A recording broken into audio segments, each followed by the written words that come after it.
Hello, welcome to another Retro Core Gaming Pickups video. This is for April 2020. Alright, so in the last video there was a lot of Xbox 360 games, but unfortunately this time round no Xbox at all. But we do have a lot of PlayStation stuff and something else which is quite interesting. But before we start off with the games, let me show you this. So I recently picked up this tablet here.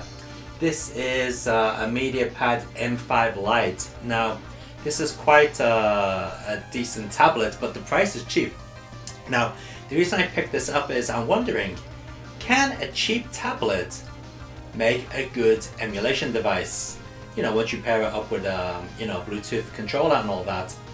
Now, I know some people are going to be saying, that already exists. It's called the Nintendo Switch. Yeah, well. Nintendo Switch isn't as cheap as this. This is a lot cheaper. Plus, this can do more things than a Switch can do. Or, well, I guess you can go online with a Switch. You can go to YouTube on Switch and so on. But a tablet kind of does it better. The interface is less cumbersome. Or at least I think so. So anyway, we're going to be taking a look at that in the near future. I haven't even opened it yet. As you can see, it's still wrapped up. And this is one of those tablets which can also be used as a phone. You can put a SIM card in it. But I can imagine you look like a right idiot using this as a phone. But anyway, I'm going to be taking a look at that in a future video to see if a cheap tablet is actually worth buying and using as an emulation device, especially when you connect it up to a TV or something like that. Alright, okay, now on to the games. Let me just get them here. Alright, so first up we have something on the PlayStation 4, and I'm sure you can guess what it is. It's a game I've already put 10 hours into. It is, whoops, I dropped it, Final Fantasy Remake. Oh yes. So, what do I think of it? Well, the beginning of the game is absolutely beautiful. In fact, every time you go to the main city area of the game, it's absolutely stunning. It looks amazing, as you can see on the video up here. But when you go to the slums, there's an awful lot of texture pop-in. Now, I thought maybe that was just my PlayStation being slow, but no. I watched the Digital Foundry video, and they said the same thing happens on the PlayStation 4 Pro with a super fast external hard drive, an SSD. Same thing happens, so it's definitely a problem with the game itself. I mean, it's not too severe, but you do notice it, and it is kind of disappointing. And generally, the texture quality in the slums is pretty low. I mean, some of it looks like it's from a PlayStation 2. It is pretty bad in some areas. But anyway, the game itself is good. I do like the way you can do real-time battles now instead of doing the traditional style, Final Fantasy style battles. You can do that if you want, but personally I go for the real-time battles. And for those interested, I am playing it in Japanese with English text. I did try to play it in English, but the voices just pissed me off straight away. I don't know why. Some of the voice acting's terrible in English, so I thought, nope, into Japanese it goes. And yeah, as usual, the Japanese voice acting is pretty good. Alright, so that's that one. Let's put it over there. Okay, and everything else I've bought in the last month is on the PlayStation 2.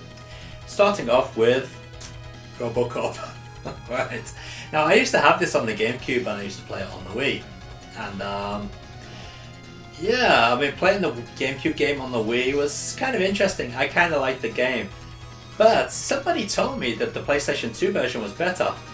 Is it bollocks? It's awful. It slows down like boogery and it doesn't look very nice. I'm sure it's going to get interlaced video settings, and it doesn't look nice. It doesn't look as sharp as the Wii or the GameCube version either. But you know, it was only 300 yen, so can't complain. And I think the disc is actually in the PlayStation 2 at the moment, so can't show you that. But yeah, it's okay, I guess. Reasonable first-person shooter, but I do find the controls a little bit, I'd say, a little bit too sensitive on this PlayStation 2 version. So in my opinion, if you want to play Robocop, you want to get it on the GameCube and play it on your Wii. Alright. Okay, but that was the only pretty crappy game I picked up over the last month or so. Everything else was pretty cool. Now, you may know that a while back on this channel, a couple of years ago now, I did a special on the Sega Ages 2500 series, which is by Sega, released on the PlayStation 2. And I was missing quite a few titles when I did that special. But over the years I've been picking up more titles, and recently I thought it would be good to go back and redo that video. You know, take a new fresh look at it and try and put in more titles, especially ones which I missed last time. So with that in mind, I've been picking up a few more games in the collection. So starting off, we have this. This was the most expensive one. It's 7,000 yen. This is not cheap. This is the Monster World collection. Now, when I first saw this, I kind of dismissed it. I thought it was just Monster World 4 and 5 from the Sega Mega Drive, but it's not. It's so much more. As you can see on the back here, we have many different versions of the game. We've got all the Wonder Boy games, starting from the very beginning. But not only the arcade versions, we also have the Sega Master System versions on here as well, and Mega Drive where available. It's a really good package, and it's done by M2, so the quality of the emulation on the ports is spot on. It's really good. Is it worth the money? Well, you know, it is expensive. It's a lot more expensive now than what it was when it was brand new. It's like 3 times the price of what it originally was, but there's a lot of entertainment in there, and I've been really enjoying this. So for me personally, it's worth the money, but if you are not into Wonder Boy, then maybe not so much for yourself. But yeah, really enjoying this one. Very good collection. Alright, next up we have Gain Ground. Alright, this is another excellent port to the Sega Ages 2500 series.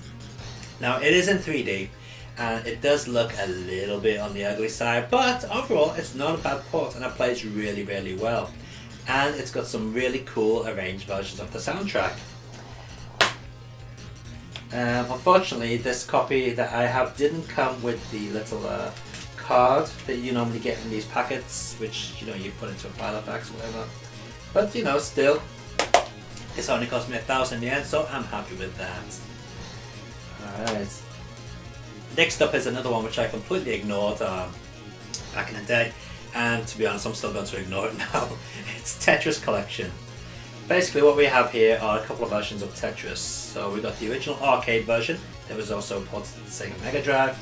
We've got, what's that, Flashpoint, and also Oxide. Yeah. So it's just a lot of Tetris games. They play well, I mean, the perfect ports and all that, but it's nothing too exciting. There's many better versions of Tetris out there than this, but it was cheap enough, so it's going in as part of the collection. Alright. Okay, next up is one which I, again, completely ignored, because I thought, what's the point? I already have this game on the Sega Saturn, and it's a really good version. That is Virtual On, Cyber Troopers Virtual On. Alright.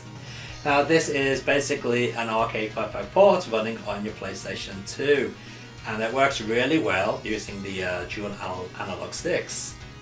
I've got to say, it's an excellent port, and to my knowledge it's the only port, or the only version of the original Virtual On, where you get to control the last boss character. Oh yeah, that great big hefty thing, can't remember what it's called, but you get to control it in this version of the game. As I said, the port is faultless, it's excellent, it's well done, and I believe it was also by M2, and as we know, M2 usually bring home the goods. And did this have the little file of fax thing inside the booklet? No, it doesn't. But it does have an advertisement for Virtual on Mars, which I also have, and I've never actually played it. I really should play that one day. Alright, so yeah. What the hell, that kind of smells a bit musty. Doesn't stink, but it's got, yeah, it's got the smell of, you know, old books. So no, it's not musty, it's just a weird smell.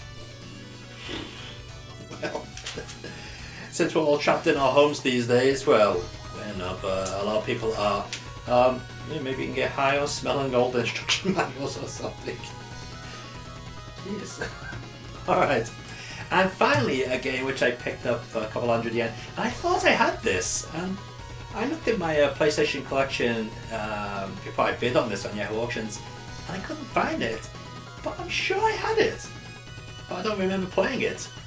It's Ninja Assault by Namco. And I believe this is running on the... is this the one that's running on Naomi hardware in the arcades? I don't remember. But you can see the video up there. It's, you know, it's a Virtual Cop style gun game. And yeah, it works reasonably well with the control pad. But playing it on a CRT with a real gun would be much better. A luxury I don't have, unfortunately. But yeah, that's Ninja Assault there on PlayStation 2. Quite a nice game. And I also quite like the artwork inside the book, if we can have a look. Let's take a look here. Here we go. It uses the actual polygon models. I don't know if you can see that, it's not going to be in focus. Tell you what, I'll do a jump cut to it. Yeah. I kind of like that, it kind of looks pretty goofy. Alright. Okay, so that is it for the games that I bought over the last couple of weeks. But there is one more thing. Now, a while ago, you may remember that it's over here actually. Yeah, let's get that. Here he is.